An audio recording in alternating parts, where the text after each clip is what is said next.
Hello. So I just wanted to share this video. I'm sorry that I can't be in class with you in person, but I'm teaching my other class. Umat Sensei and we agreed that this would be a good way still to share a little bit. So I understand that you recently listened to the speech by Steve Jobs that he gave to Stanford University. It's a very famous speech. It's one of my favorites. I think it's very inspiring, and I hope that you found it inspiring as well. And he talks about, sometimes there are things in life that are difficult, and we can't really understand why we go through them until we look backwards, until we see how the dots connect. I think that is really valuable advice, especially if you're trying to do something new and different. And so I just wanted to share a little bit of, why I like Apple so much and why I admire Steve Jobs. And I think the culture that he created at Apple is really inspirational. It's something worthy to um, admire, I guess. And so the main reason for this that I appreciate them is, I think they're famous because they've made technology easy to use, right? That's kind of Apple's number one thing. And this really does come from the vision and the effort and the mind of Steve Jobs, originally. This was 40 years ago. I mean, a really long time ago. And at the time, no one cared or emphasized on how to make something easy to use. How do you make something that's complex and make it easy? And so Apple has done this, right? And they have made a ton of money doing this. They've become very successful, and many other companies imitate them. And I think they are inspiring and they kind of lead the way. And I think the reason this is so important is if you think about anything we do in life, like learning English, right? The challenge is how do you take something that's difficult, that's complex, like the English language with all of its crazy grammar and exceptions and pronunciation, and how do you learn and speak it and understand it well? So I think that Apple has done this really well, and so I think it's worth taking a look. Mm. So my career, as you know, is a software engineer, and so one of the reasons that I uh, admire and like Apple so much is not only do they make their products easy to use, but their tools, the engineering tools, they also make easy to understand. So we can create complex things easier. And so my whole career has really benefited from this, and I really love working on Apple platforms, right? It's not just that I enjoy using them, but it's easier to create and be creative and make new software for Apple platforms. So I wanted to just talk a little bit about why learn to code, because I think it's all connected.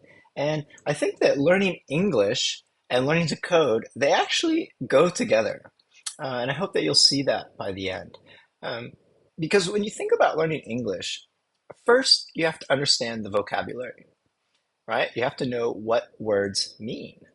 Uh, then you have to understand um, grammar. You have to understand how do we put these words together so that we can communicate meaning, right? And then, so if you have the vocabulary and the grammar together, those are sentences and paragraphs, and this is how we communicate.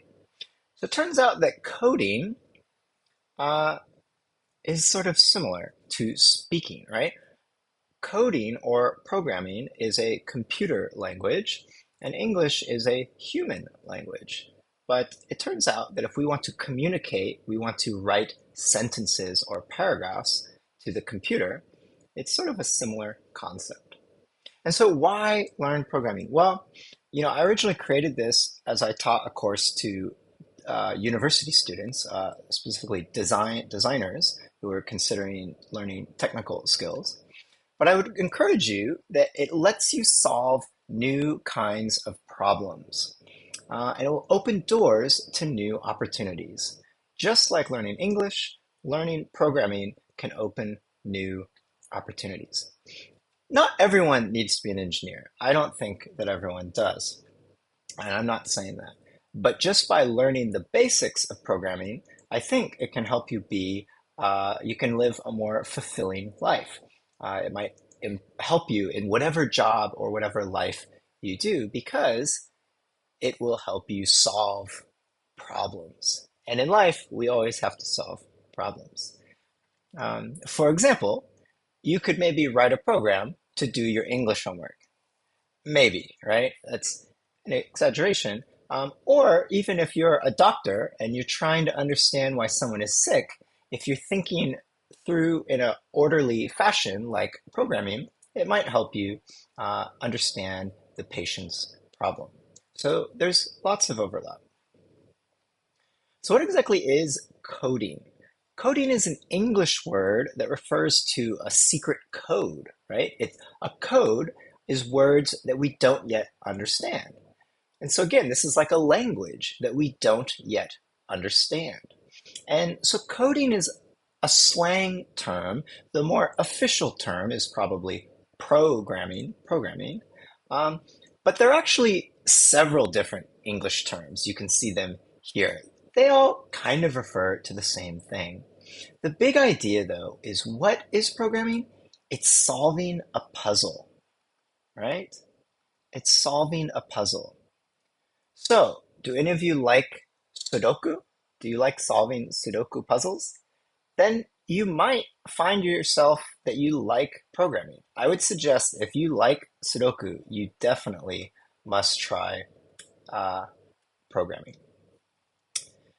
And so, essentially, if we learn to code or we learn programming, it's just solving puzzles. And if you can solve small puzzles, right, these are broken up, then it becomes part of solving a larger problem. And this is why it's such a useful skill. It helps you break apart very large, complex problems, right? And then make it easy. So just like Apple makes a complex thing easy to use, the very act of learning how to program, it helps you take a complex problem and make it easier to solve. You break it apart and you just solve each little puzzle until you have something much bigger and more sophisticated. And so this is why I would encourage you to consider as you continue your studies, uh, especially in university, I would really suggest taking at least one programming course. Okay, so let me just share a little bit about, again, why I think Apple, it just helps make this easier, right? So if you want to learn to program, there are many different ways to do it, right? There are many good languages. I think JavaScript is a good language. Python is a good language. But personally, I think that Swift is the best language to learn because it's both easy to learn and also powerful, right? Professionals use it all over the world, in Apple and on other platforms. And so it's a really great place. And so Apple has actually made a lot of educational resources. This program is called Playgrounds. So if you have a Mac or iPad, you can use this and you can learn to code. They have a lot of resources for students like yourselves, and they make it quite easy. So for example, if we start a lesson, we get a sort of interactive, sort of fun thing on the side here, some commands, and we need to solve this puzzle, right? How do we get him to move 1, 2, 3 spots and collect this gem? Well, the answer is already written here, right? But how might we go about this? How do we learn the vocabulary and the grammar of this new language? Well, what's nice is if we start typing move, you can see on the bottom, it actually highlights. And so it finishes the command for us. So we can simply click and it completes it.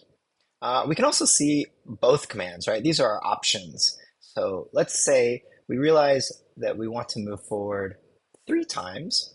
So we can just come down here and click again, And now we have our sentence, right? We have our three commands.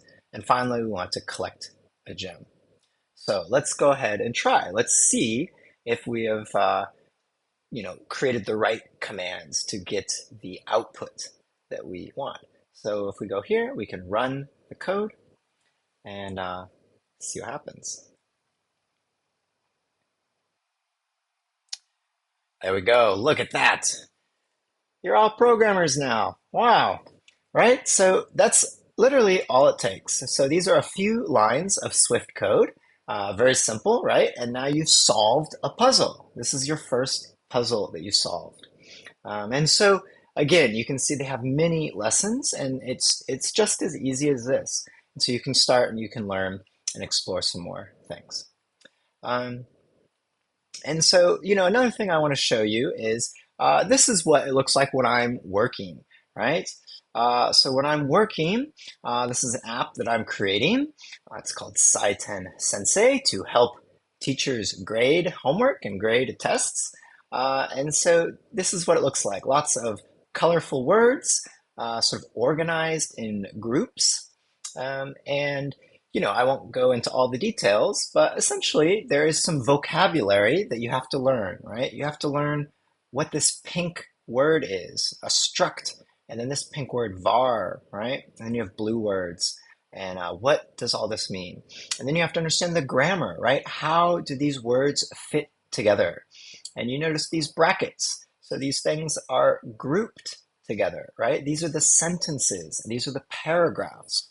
So it really is similar to a written or human language. Now you may notice it's all English, right? So if you want to be a good programmer, you must also know English. On the other hand, if you're wondering, why do I need to learn English? Well, learning programming may be good motivation, right? If you learn programming, your English will also improve. So these things fit together. Um, so, uh, so that's a little bit of my professional work, right? My life. And then I just want to end, we talked about Steve Jobs in the beginning. And so I just want to, share a little bit more about why he's so famous. And so I think what's helpful to remember is that the technology they created at Apple 40 years ago, they really spent a lot of time to get the fundamentals right and to make it easy to use, among other things. And so it's actually still technology that we use today. Um, your iPhone, if you have an iPhone, it uses the same, some of it, of course, a lot has changed in 40 years, but the core, the root of it is the same as what I'm going to show you from 40 years ago. And so Steve Jobs, he was at Apple, and then he actually got fired by Apple, right? And then he had to come back. So this is part of his journey. And when he was away from Apple, he created a company called Next. And you can see this looks quite old. The software is sort of gray and all these things. But this software is what forms our modern Apple computing and the iPhone and everything. It's still relevant because they invested so much time to get the fundamentals right. And so you can see this software evolve a little bit. And over time, after he came back to Apple, it became Mac OS X. And Mac OS X, eventually, it formed the foundation, right, for the iPhone. And so the same technology that was in Mac OS is also what became in the iPhone.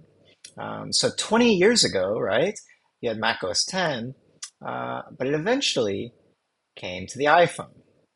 And I'll show you real quick. iPod, a phone, and an internet communicator. An iPod, a phone. Are you getting it? These are not three separate devices. This is one device. And we are calling it iPhone. Today, Today, Apple is going to reinvent the phone. So I've got a camera here so you can see what I'm doing with my finger for a few seconds. And let me go ahead and get that picture within picture up. I'm going to go ahead and just push the sleep-wake button. So there it is, the very first iPhone announcement. That talk is famous. And you can see the crowd is going nuts because at that time, the idea that you could combine these different forms of technology, right? He kept talking about three devices, a phone, an iPod, and an internet communication device or a web browser, among other things, into one device that seems so basic today. But at the time, it was innovative. It was truly revolutionary. And not only to combine those things, but into one device that was easy to use is what was truly remarkable. So this talk is very famous. Business students will study this all over the world. And so the iPhone, of course, really changed the world, right? But one of the things that Apple is famous for is not just one device, right? But they have many devices. So from originally the Mac, then the iPhone, then the iPad, and now the Apple Watch. And so now they have a whole family of devices. And so again, what I admire is not only it's easy to use these devices, but for my career, I write software that runs on all of these devices. And Apple has done a lot of effort to make this easy to do, easy to learn. And so if you want to be creative and you want to build an app or you want to build software, I think Apple is the best platform to do this. And so I think that's what's, really inspiring and exciting.